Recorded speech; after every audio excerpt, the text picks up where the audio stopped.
वन्देऽहं श्रीगुरो श्रीयुतपदकमलं श्रीगुरून् वैष्णवांश्च श्रीरूपं साग्रजातं सहगण रघुनाथान्वितं तं सजीवं साद्वैतं सावधूतं परिजनसहितं श्रीकृष्णचैतन्यदेवं श्रीराधाकृष्णपादान् सहगण ललिता श्रीविशाखान्वितांश्च बद्धे वितनुते भुक्तिं मूर्खमावर्तयेत् श्रुतिं यत्कृपातमहं वन्दे प्राणगोपालकं प्रभुं। जय निताई। সকলকে শুভ নৃসিংহ চতুর্দশীর তিথির শুভক্ষণে আমার আন্তরিক শুভেচ্ছা জ্ঞাপন করছি। আশা করি ভালো আছেন।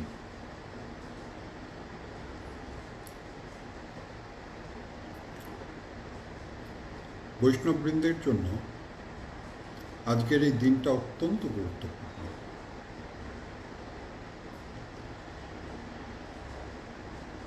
ভক্তশ্রেষ্ঠ প্রহ্লাদ মহাশয়, যিনি ভক্তির নানা পথের কথা বা সাধন মার্গের কথা, মার্গ বলতে ভক্তি মার্গের সাধনের উন্নতির যে ওই অভ্যাসগুলো আমাদেরকে উপদেশ প্রদান করেছেন, সেই নববিধা ভক্তি ভক্তিমার্গে সাধন ভজনের শ্রেষ্ঠতম প্রচেষ্টা বা পন্থা।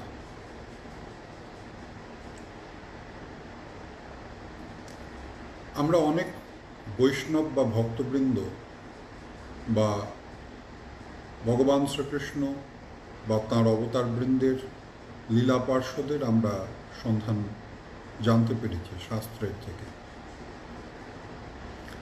যেমন ধ্রুব মহাশয়, যেমন ভগবান শ্রীকৃষ্ণের ওই পার্শ্বদবৃন্দের মধ্যে যারা শ্রেষ্ঠ বা যাদের কথা বিশেষভাবে বর্ণিত হয়েছেন, তাদের কথা জানতে পেরেছি। শ্রুতদেব, বহুলাশ্ব, শ্রীদাম বিপ্র, উদ্ধব মহাশয়, প্রভু রামচন্দ্রের যারা পার্ষদ ছিলেন তাদের কথা জানতে পেরেছি, যেমন আমাদের ভক্তশ্রেষ্ঠ হনুমান এবং আরও যারা ছিলেন। কিন্তু প্রহ্লাদ মহাশয় তিনি কিন্তু এই সমস্ত ভক্তবৃন্দের মধ্যে একটা অতি স্বতন্ত্র।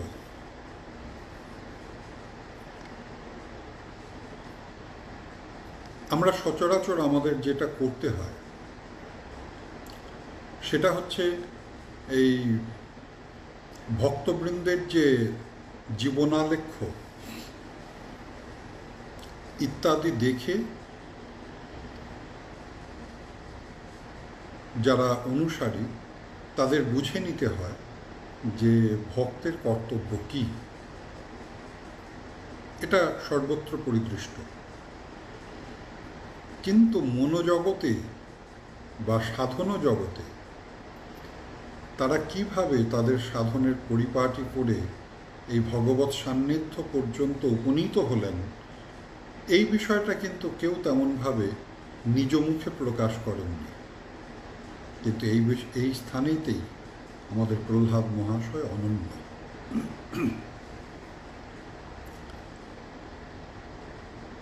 আজ নৃসিংহ চতুর্দশীতে আমাদের সকলের সর্বপ্রথমে প্রহ্লাদ মহাশয়ের চরণে অনন্ত প্রণাম নিবেদন কর্তব্য। কারণ ভক্ত কৃপা ছাড়া ভগবত কৃপা কিন্তু লাভ করা যায় না।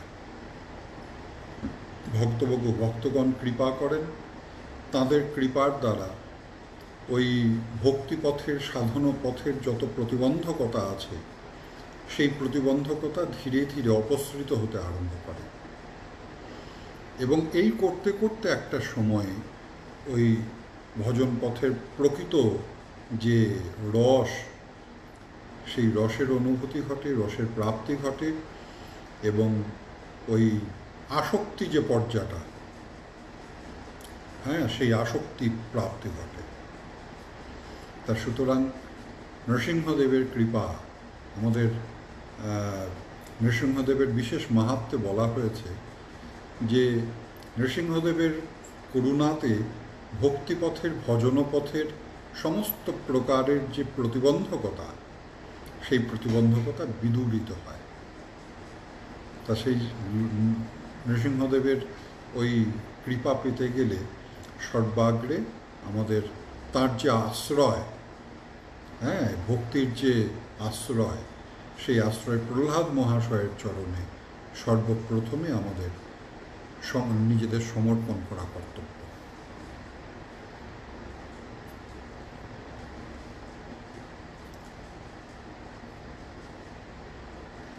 চতুর্শন ঊর্ধ্বরেতা, পরিব্রাজক শিরোমণি, সনক, সনত কুমার, সনন্দ এবং সনাতন ঋষি, শান্ত স্বভাব। তারা হঠাৎ অনুভব করলেন যে আমরা একটুখানি প্রভুর দর্শন করব। এই প্রভুর দর্শন মানসিকতা নিয়ে, বাসনা নিয়ে তারা বৈকুণ্ঠে উপনীত হলেন, কিন্তু তখন ওই ভগবান শয়নে রয়েছেন। বৈকুণ্ঠের যে দুজন দ্বারপাল রয়েছে, জয় এবং বিজয়, তারা পথ অবরুদ্ধ করলেন। তারা বললেন যে আপনারা তো এখন প্রবেশ করতে পারবেন না, প্রভু দর্শন শয়নে আছেন বা বিশ্রামে আছেন। চতুর্শন বললেন, শোনো, আমরা শান্ত স্বভাব, তা আমাদের হৃদয়েতে যখন প্রভুর দর্শনের প্রেরণা, বাসনা জাগ্রত হয়েছে, অর্থাৎ প্রভু আমাদের কৃপা করে স্মরণ করেছেন, তিনি তো ভক্তবৎসল, তা তিনি তার ভক্তদের ওই নিকটে পেতে চান। জয় বিজয়, দ্বার উন্মোচন করো, প্রভু আমাদের অপেক্ষায় রয়েছে। কিন্তু দ্বারপালের যেটা কর্তব্য, তারা তো সেটা করবেই। জয় বিজয় বললেন যে না, আমরা দ্বার মুক্ত করব না। শান্ত স্বভাব যে মুনি ঋষিবৃন্দ, যারা কখনো কোনো প্রকারে বিকার প্রাপ্ত হন না, সেই ঋষিবৃন্দ চতুর্শন, তারা বিকার প্রাপ্ত হলেন, তারা হঠাৎ ক্রুদ্ধ হয়ে উঠলেন।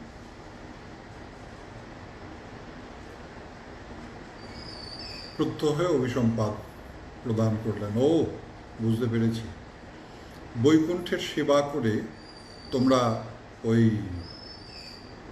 তোমরা অহংকারী হয়ে গিয়েছ। শোনো, তোমাদের এই অহংকার ওই অসুরদের ভূষণ, অসুরদের সম্পদ। যাও, অসুরজনে প্রাপ্ত হও। অভিসম্পাত উচ্চারিত হয়েছে, ভগবান তিনি আত্মপ্রকাশ করলেন। কি হয়েছে? চতুর্শন বিস্মিত, আর এটা আমরা কি করলাম? চতুর্শন বললেন যে প্রভু, এরকম একটা অভিসম্পাত উচ্চারিত হয়ে গিয়েছে। ভগবান বললেন, বেশ, অভিসম্পাত যখন উচ্চারণ করেছ, কৃপাও করো।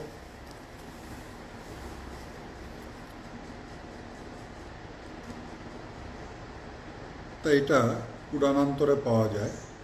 চতুর্শন বললেন যে বেশ, যদি ভগবানের অনুকূল ভাবসম্পন্ন অসুর হও, তাহলে তোমরা 7 জন্ম অসুরজনী গ্রহণ করবে।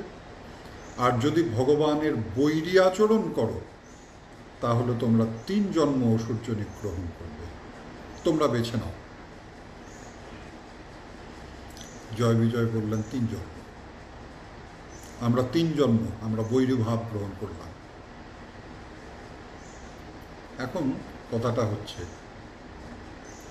যে তাহলে কি জয় বিজয় ওই দ্রুত বৈকুণ্ঠে প্রত্যাবর্তনের জন্য 3 জন্ম গ্রহণ করলেন? বলছেন না। জয় বিজয় অনুভব করেছেন যে এই অভিসম্পাত একটা ওই নাটক মাত্র, আসলে সমস্ত কিছু প্রভুর ইচ্ছা। বিষয়টা কি? না, বিষয়টা হচ্ছে ওই বন্দনা শ্রবণ করতে করতে প্রভুর হৃদয়েতে বীর রস আস্বাদন স্পৃহা জাগ্রত হয়েছে।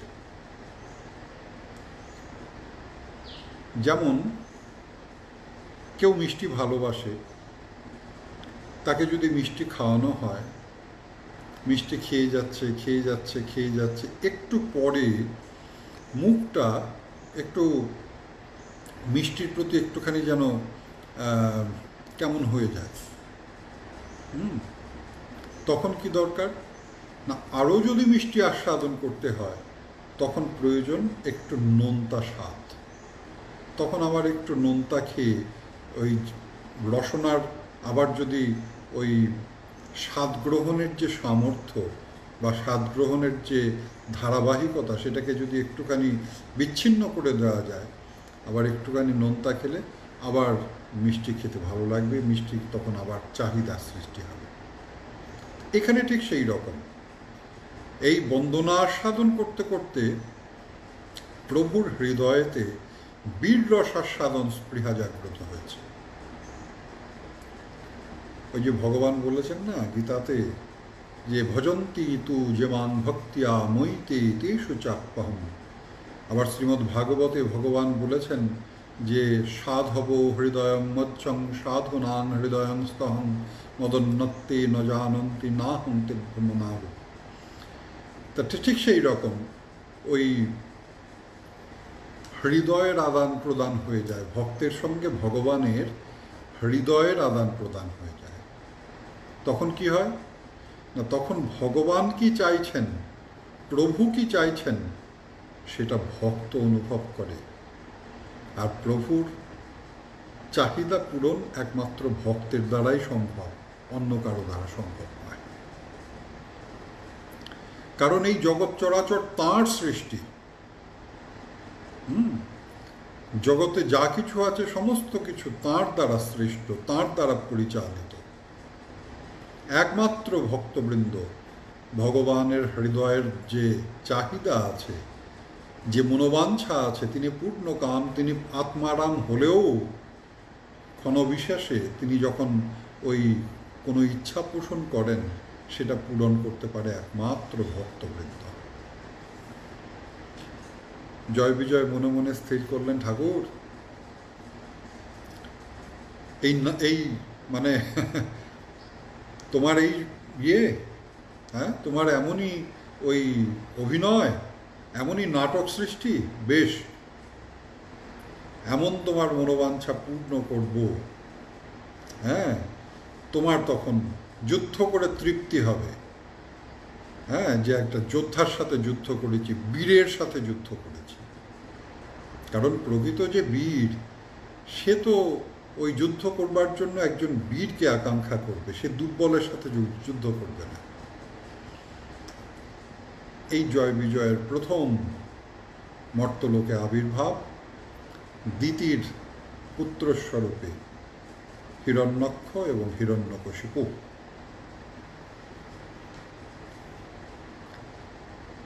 আবির্ভাব মাত্রেই উৎপাত, কারণ ভগবানকে সংবাদ দিতে হবে তো যে আমরা এসেছি। হ্যাঁ, প্রভুর সৃষ্টির প্রতি ত্রাস সৃষ্টি না করা যায়, ভক্তবৃন্দকে যদি ওই আতঙ্কিত করা না যায়, তাহলে পরে তো ভগবানের কাছে সংবাদ যাবে না। হিরণ্যক্ষ পৃথিবী গ্রাস করলেন,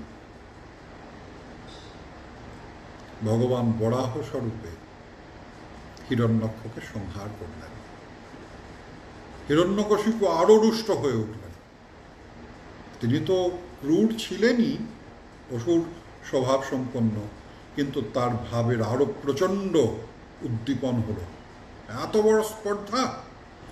আমি বীর হিরণ্যকশিপু, আমার ভাই বীর হিরণ্যক্ষ, তাকে এমন একটা নিকৃষ্ট শূকরের রূপ ধরে ছলনা করে হত্যা করা? আচ্ছা, আমি দেখছি।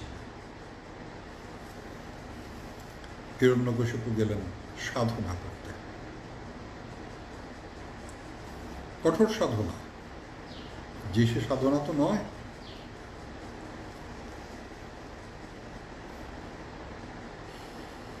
মন্দর পর্বতে এক পায়ে দাঁড়িয়ে ঊর্ধ্ববাহু হয়ে ব্রহ্মার সাধনা।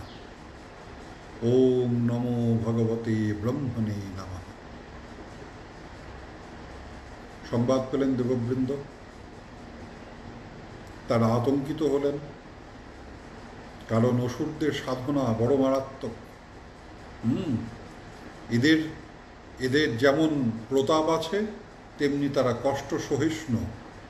তারা কঠোর থেকে কঠোর কষ্ট অনায়াসে সহজ করতে পারে। সুতরাং এদের ওই সাধনা সহজ সাধনা নয়, এরা সিদ্ধি লাভ করেই ছাড়বে। নানাভাবে প্রচেষ্টা করা হলো,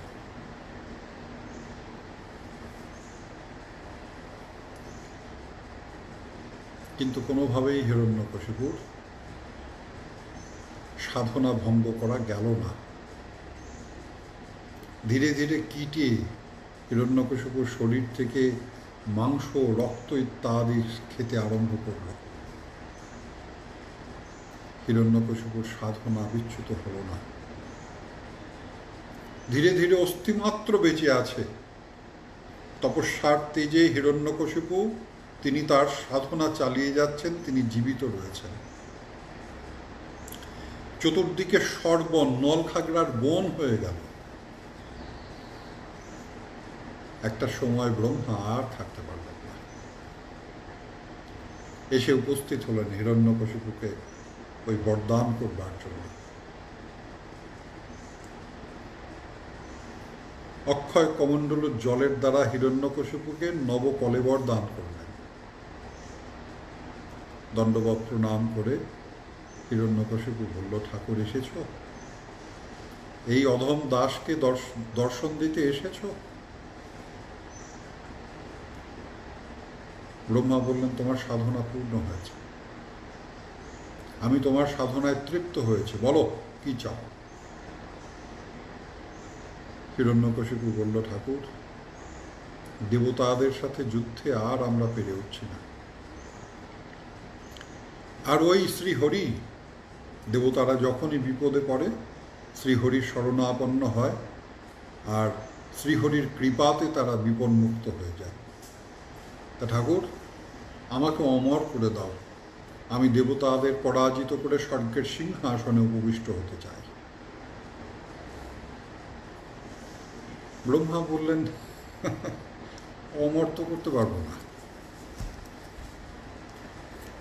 কারণ আমি নিজে অমর না। আমি তোমাকে অমর করবো কোথা থেকে? আমার পক্ষে অমর করা সম্ভব না। শোনো, তুমি তো যুদ্ধ জয় করতে চাইছো, দেবতাদের সঙ্গে যুদ্ধে জয়লাভ করতে চাইছো, তুমি স্বর্গের সিংহাসন চাইছো। সরাসরি অমর আমি করতে পারবো না, তুমি প্রকারান্তরে অন্য বর প্রার্থনা করো। হিরণ্যকশিপু প্রার্থনা করলেন, বেশ ঠাকুর, তাহলে একটা বর দাও। আমি অসুররা আমার মিত্র, তারা কখনো আমার ক্ষতি করবে না।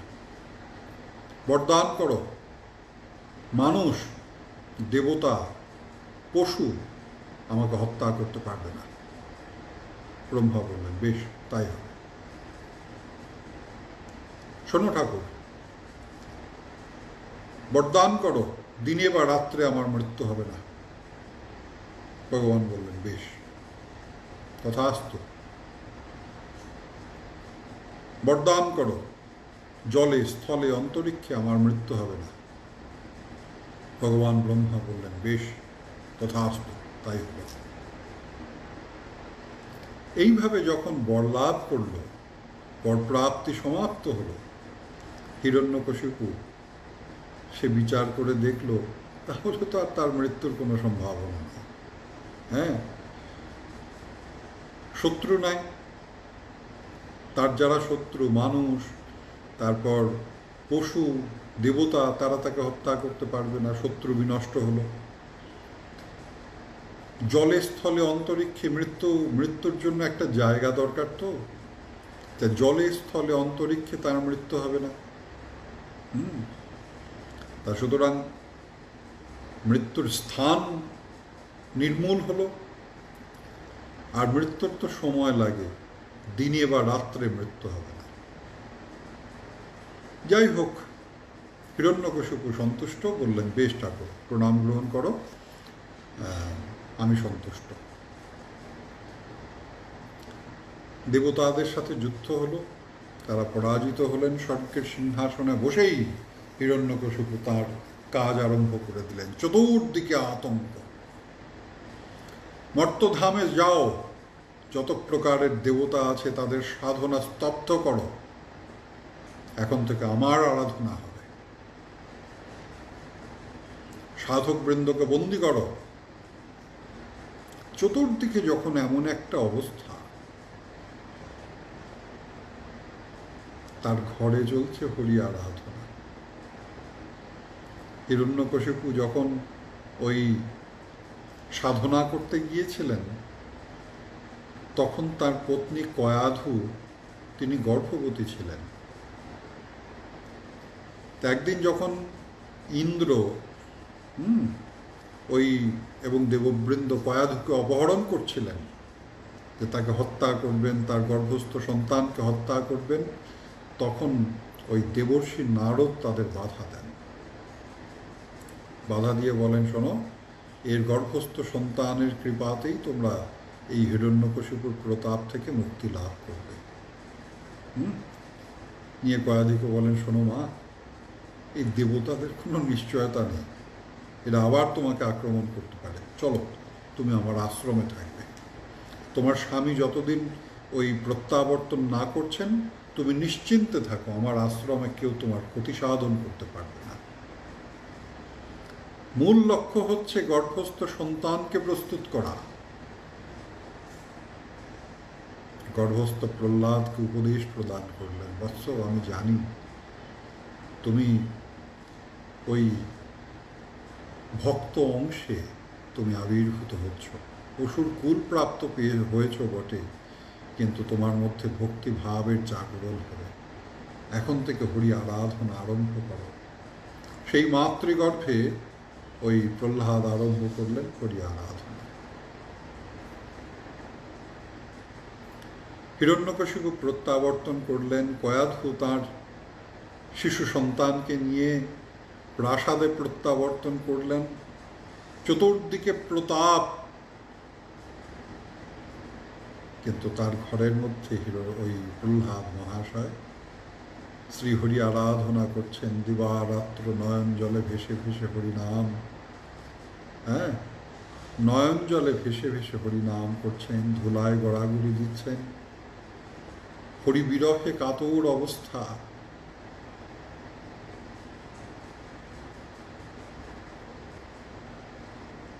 হিরণ্যকশিপু সংবাদ পেয়ে প্রহ্লাদকে প্রেরণ করলেন গুরুগৃহে শুক্রাচার্যের কাছে। শুক্রাচার্যের পুত্রদ্বয় ষণ্ড এবং অমর্ক, তারা প্রহ্লাদ মহাশয়কে নিয়ে গেলেন। প্রহ্লাদ, ওই কোনো বিতর্ক নাই, প্রহ্লাদের কোনো বিতর্ক নাই। ওই যখনই তার ষণ্ডামর্ক শিক্ষা প্রদান করেন, তিনি কানে শোনেন, সঙ্গে সঙ্গে মুখস্থ বলে দেন।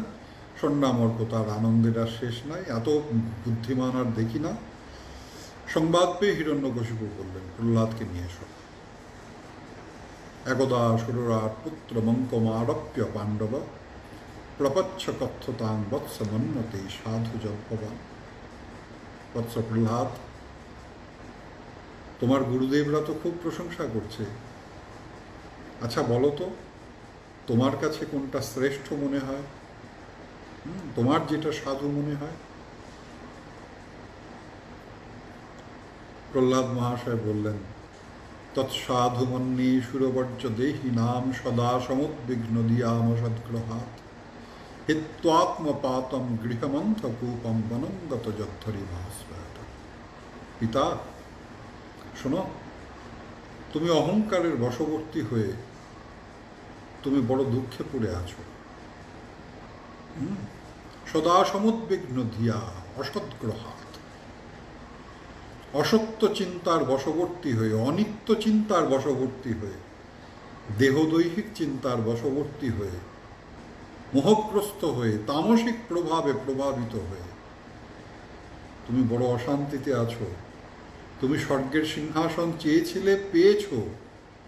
আজ তোমার কোনো প্রতিদ্বন্দ্বী নাই, তারপরেও তোমার মনে শান্তি নেই। হিরণ্যকশিপু রুষ্ট হয়ে বললেন, তাহলে তোর কি মনে হয়?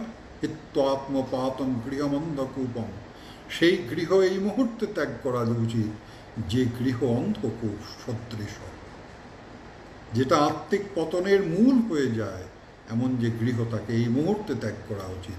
বনঙ্গত যদ্ধরি মাশ্রয়ত, এর চাইতে শ্রেষ্ঠ তো সেই হিংস্র জন্তু জানোয়ার পূর্ণ অরণ্য,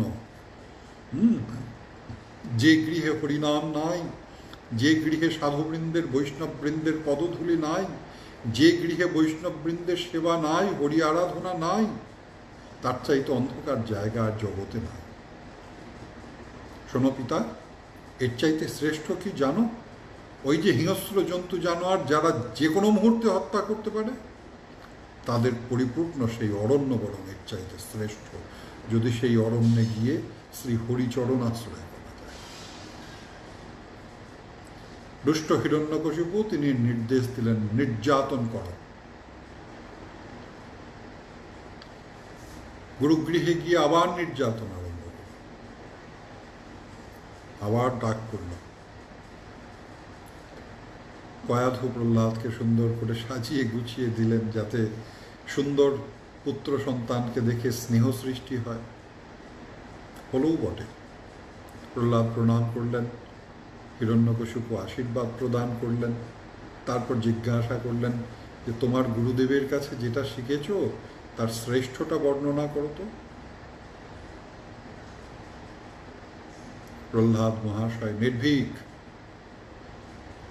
বালক, নির্ভীক হৃদয়, নির্ভীক চিত্তে বললেন, শ্রবণম কীর্তনম বিষ্ণু শরণম পাদসেবনম অর্চনম বন্দনম দাস্যম শক্যমাত্মনিবেদনম ইতি পুংসার্পিতা বিষ্ণু ভক্তিশ্চেন্নবলক্ষণা ক্রিয়েত ভগবত্তধ্যা তন্মন্যেধিতমুত্তমম। পিতা, আমি কি শ্রেষ্ঠ মনে করি জানো? আমার শ্রী গুরুদেব, তুমি মনে করছো এই ষণ্ডামর্ক আমার গুরুদেব? না, আমার গুরুদেব দেবর্ষি নারদ। আমি যখন মাতৃগর্ভে ছিলাম তখন তিনি কৃপা করে আমাকে ভক্তির উপদেশ প্রদান করেছেন। তা সেই তাঁর চরণাশ্রয় করে শিক্ষা লাভ করেছি। শ্রবণ কীর্তন, বিষ্ণু স্মরণ, পাদসেবন, অর্চন, বন্দনা, দাস্য, সখ্য সুখকর আচরণ করা, এবং নিবেদন করা, এই যে নববিধা ভক্তি, এই নববিধা ভক্তি কোনো ওই নৈমিত্তিকভাবে নয়, প্রত্যক্ষ স্বরূপে নববিধা ভক্তির আচরণ। এখানে নৈমিত্তিক ভাবটা একটু বলা দরকার। একটু যে কোনো একটা কর্ম হলো, পরিশেষে পুরোহিত মশাই দেখবেন একটা মন্ত্র উচ্চারণ করে, যদসঙ্গম কৃতম কর্ম জানতা বাপ্য জানতা তৎসর্পং সঙ্গতান জাতু হরের নামানুকীর্তনাৎ। অর্থাৎ যে কর্মটা আমি করলাম, এই কর্মের মধ্যে জ্ঞাতসারে অজ্ঞাতসারে যে অঙ্গগুলো, আমার কর্মের অঙ্গগুলো অপূর্ণ থেকে গেল, আমি হরিনামের দ্বারা সেই সমস্ত কর্ম পূর্ণ হোক এই প্রার্থনা করছি। হরে কৃষ্ণ কৃষ্ণ কৃষ্ণ হরে হরে, হরে রাম রাম রাম হরে হরে। এখানে হরিনাম হলো, বলছেন এটা নৈমিত্তিক।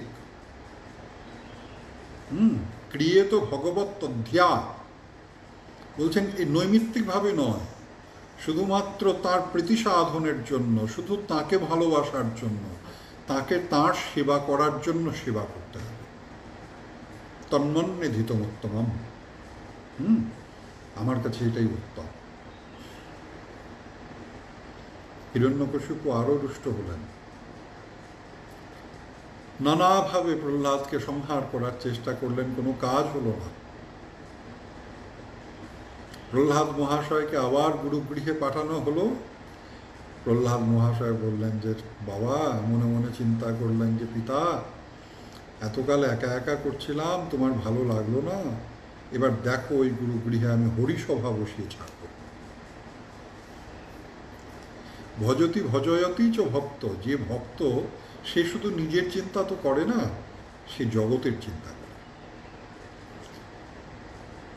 যথারীতি যেমন সংকল্প হৃদয়ে নিয়েছেন ঠিক সেই রকম পড়াশোনার ফাঁকে সন্ডামর্ক যেই নিজের কাজে যায়, ওই অসুর দৈত্য কুমারদের নিয়ে প্রহ্লাদ মহাশয় তাদের হরিকথা, ভক্তির উপদেশ ইত্যাদি প্রদান করতে করতে করতে করতে তাদের হৃদয়তেও ভক্তি প্রবেশ করিয়ে দিলেন। সেই সংবাদ হইল হিরণ্যকশিপুর কাছে, সর্বনাশ করেছে, তো অসুর কুল ধ্বংস করে দেওয়ার পরিকল্পনা করছে এ ছেলে। শেষ পর্যন্ত হিরণ্যকশিপু চরম রুষ্ট হয়ে উঠলেন। রাজসভায় ডেকে বললেন, হ্যাঁ রে প্রহ্লাদ, তোর এতদূর স্পর্ধা, তুই আমার শত্রুর ভজন করিস? হ্যাঁ, আমার শত্রুর ভজনা করিস? বেশ, সে কোথায়? বলো সর্বত্র আছে। বলে স্ফটিক স্তম্ভে আছে? বলে আছে পিতা। হ্যাঁ বেশ, আজকে এখনই আমি তোর শিরচ্ছিন্ন করছি, তোর প্রভু তোর ঈশ্বর যদি পারে তো তোকে রক্ষা করে।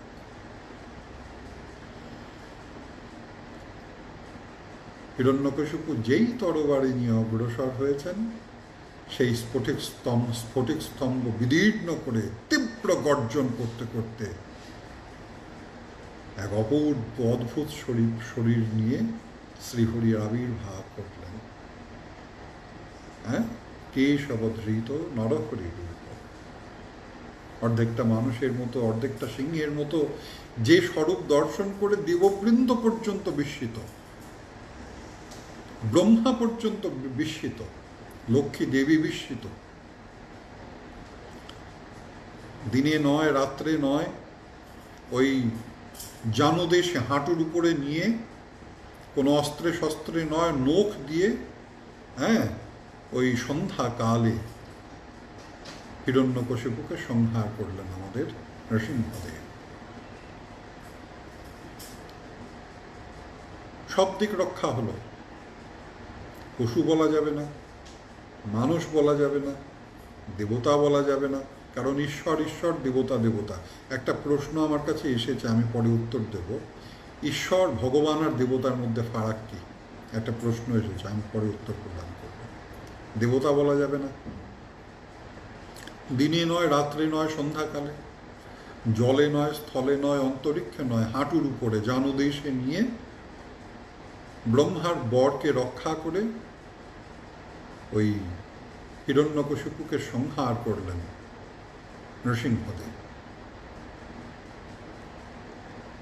প্রচণ্ড নৃত্য আরম্ভ করলেন। সৃষ্টি বুঝি ধ্বংস হয়ে যায়।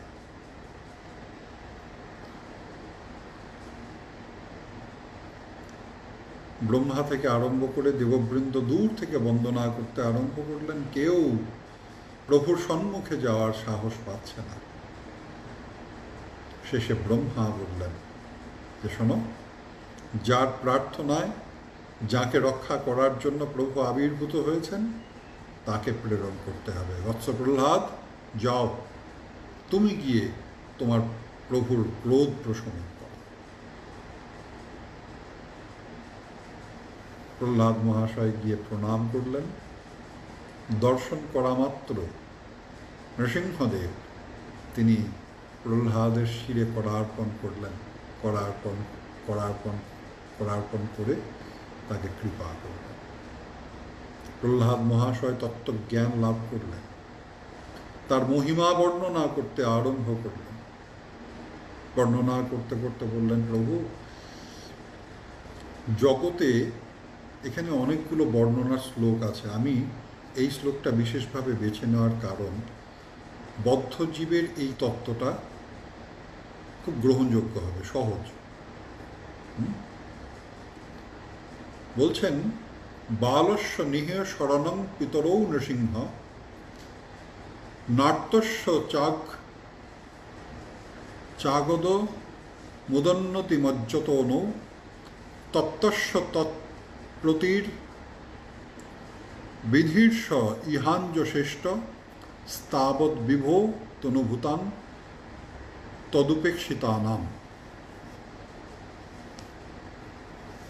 বলতেন ঠাকুর, এই জগতের যে সাধারণ জীব, তারা নিজেদের ভালো রাখার জন্য, ভালো করার জন্য, সুরক্ষা দেওয়ার জন্য চেষ্টার অন্ত করে না। হ্যাঁ, যে অর্থোপার্জনে নেমেছে সে কম টাকা কবে চেয়েছে? যে খ্যাতি অর্জন করতে চায় সে কবে চেয়েছে যে আমার কম খ্যাতি হোক? আরে অনেক সময় হয়ে যাচ্ছে।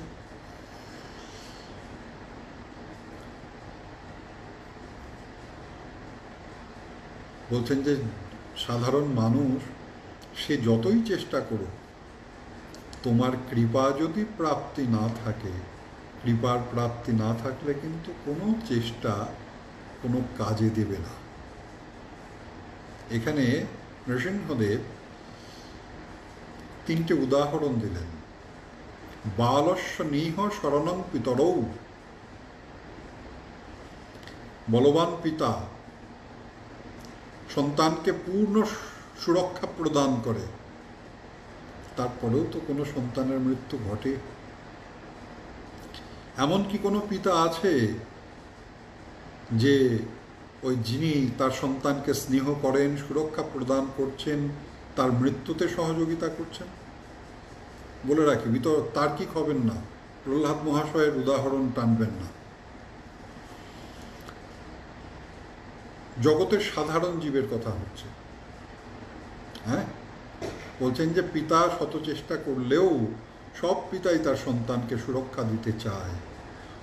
অমিত সামর্থ্য থাকার পরেও বহু পিতার সন্তানের মৃত্যু ঘটে।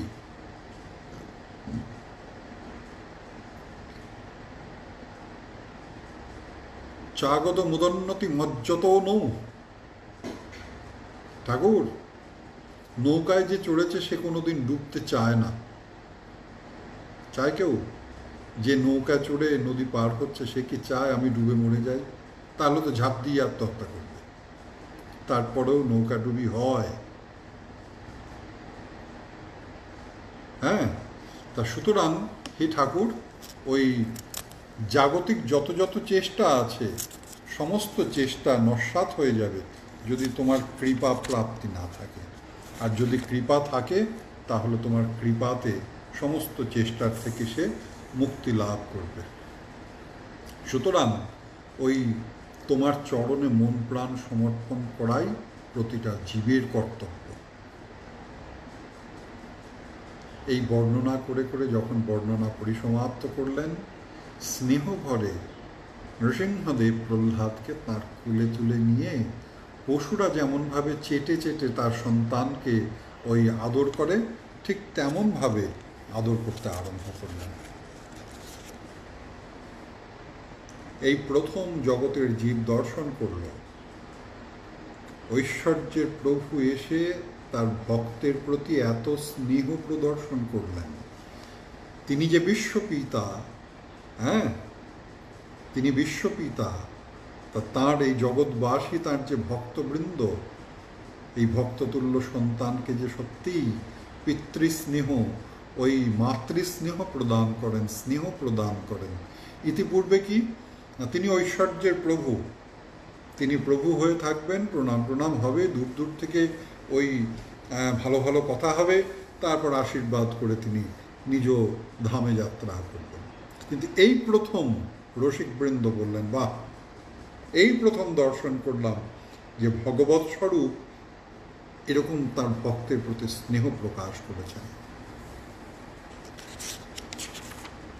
বন্দনা সমাপ্ত করার পর নৃসিংহদেব যখন প্রহ্লাদ মহাশয়কে বললেন যে বৎস প্রহ্লাদ, তোমার বন্দনাতে আমি তুষ্ট হয়েছি, তোমার ভক্তিতে আমি তুষ্ট হয়েছি, সুতরাং এক কাজ করো, তুমি বর প্রার্থনা করো। প্রহ্লাদ মহাশয় বললেন যে না ঠাকুর, বর আমি চাই না, তারপরেও যদি আমাকে দিতে চাও তাহলে একটা প্রার্থনা করি। যদি দাস্যতি মে কামান বরাংস্তং বরদর্শভা কামানাং হৃদ্য সংরোধম ভবতস্তু বৃণী বয়ম ইন্দ্রিয়াণি মন প্রাণ আত্মা ধর্ম ধৃতির্মতি হৃস্তিস্তেজ শ্রীস্তেজ স্মৃতি সত্যম যস্য নশ্যন্তি জন্মনা। আমার হৃদয়ের কাম বীজকে বিনাশ করে দাও। ঠাকুর, এই প্রার্থনাটা কিন্তু প্রহ্লাদ মহাশয়ের নয়। প্রহ্লাদ মহাশয় জগৎবাসীকে শিক্ষা প্রদান করছেন যে ভগবৎ চরণে কি প্রার্থনা করা উচিত। ভগবানের কাছে গিয়ে টাকা দাও, এ দাও, ও দাও, তা দাও, প্রসিদ্ধি দাও, প্রতিষ্ঠা দাও, বলছেন যে শোনো, দরকার নাই। তার কৃপাতে, তার কৃপার অমিত সামর্থ্য, সব কিছু থাকবে না, কোনো অশান্তি থাকবে না যদি তোমার হৃদয় থেকে কাম বীজ বিনষ্ট হয়ে যায়। হ্যাঁ, কাম বীজ বিনষ্ট হয়ে গেলে তখন অর্থলিপ্সা থাকবে না, তখন যশলিপ্সা থাকবে না, তখন ওই প্রতিষ্ঠার লিপ্সা থাকবে না, তখন আর কিচ্ছু থাকবে না। হ্যাঁ, তা সুতরাং যদি চাইতে হয় তাহলে পরে তুমি এটাই চাও, তোমার কাছে অন্য কিছু চাওয়ার দরকার নাই। বললেন যে ঠাকুর, আমার কাম বীজ লুপ্ত করে দাও, আমার আর কিছু চাই না। আমি জানি এই কাম বীজটাই যত অশান্তির, অহংকার বলো, এই বলো, তা বলো, যত মানুষকে কষ্টদায়ক যত কারণ আছে, সমস্ত কারণের মূল হচ্ছে কামনার বীজ। তা আমার হৃদয় থেকে এই কামনার বীজটাকে তুমি ধ্বংস করে দাও, আমি এইটুকু কৃপা চাই। ভগবান বললেন যে শোনো, তোমার কাম বীজ পূর্বেই ধ্বংস হয়েছে, আর সেই কারণেই তুমি আমার দর্শন প্রাপ্ত হয়েছ। বৎস প্রহ্লাদ, আমি তোমাকে আশীর্বাদ প্রদান করছি।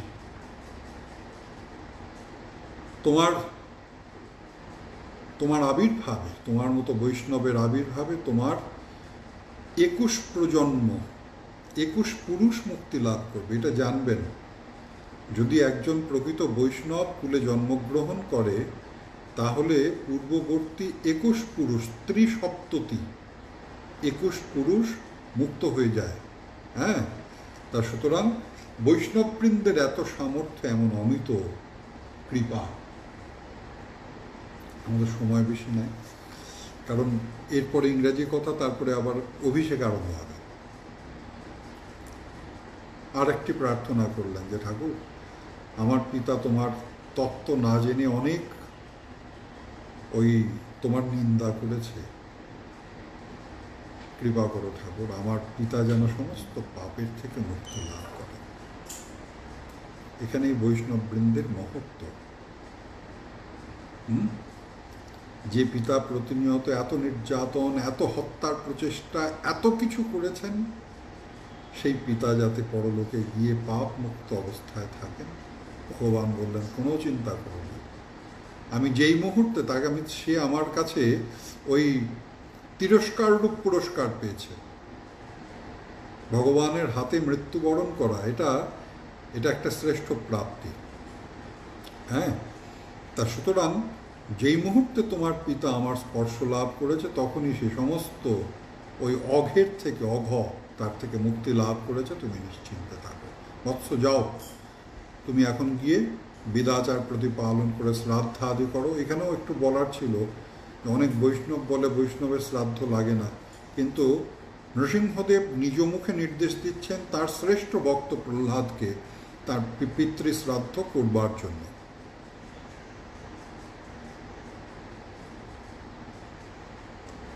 পরিশেষে ওই প্রহ্লাদ মহাশয় যখন করজোরে প্রার্থনা করছেন, প্রণাম জানালেন, ওম নমো ভগবতে তুভ্যং পুরুষায় মহাত্মনে হরয় অদ্ভুত সিংহায় ব্রহ্মণে পরমাত্মনে।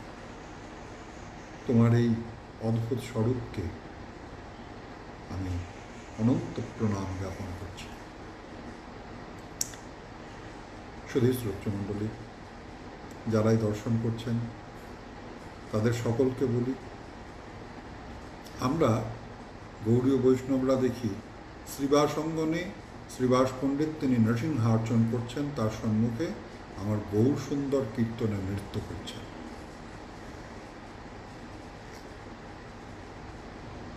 নৃসিংহদেবের সবচাইতে বড় একটা কৃপা বলে জানা যায়, তিনি ভজন পথের তাঁর কৃপাতে এমনি বিপত্ত বিনষ্ট হয়ই হয়, যত প্রকারের ওই অমঙ্গলের বিনাশ তো হয়ই হয়, ভজন পথে যত যত প্রতিবন্ধকতা আছে তার থেকে জীব মুক্তি লাভ করে। নৃসিংহদেবের চরণে আমাদের এটাই প্রার্থনা, যে যত অমঙ্গল আছে তার থেকে যেন মুক্তি লাভ করি, কৃষ্ণ চরণে রতিমতি যেন প্রগাঢ় হয়, সেই পথে যত প্রতিবন্ধকতা আছে এই ঠাকুর তার থেকে মুক্তি দান করে। জয় নৃসিংহদেব, জয় প্রহ্লাদ মহাশয়, জয় নিতাই।